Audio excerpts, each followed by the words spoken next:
ଅଜ୍ଞାନୀ କାହାକୁ କୁହାଯାଏ? ପାଠ ନ ପଢ଼ି ଯେ ଜନ ଗର୍ବ ହିଁ କରନ୍ତି। ଧନହୀନ ହୋଇ ଯେହୁ ବଢ଼ାଇ ଦେଖାନ୍ତି।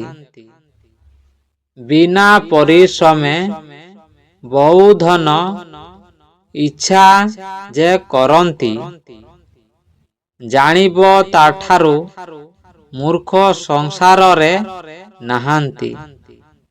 ଠକ ସଙ୍ଗେ ଯେହୁ ମିତ୍ରତା ଆଚରେ ବଳବାନଙ୍କୁ ଦେଖନ୍ତି ବୈରୀ ଭାବରେ।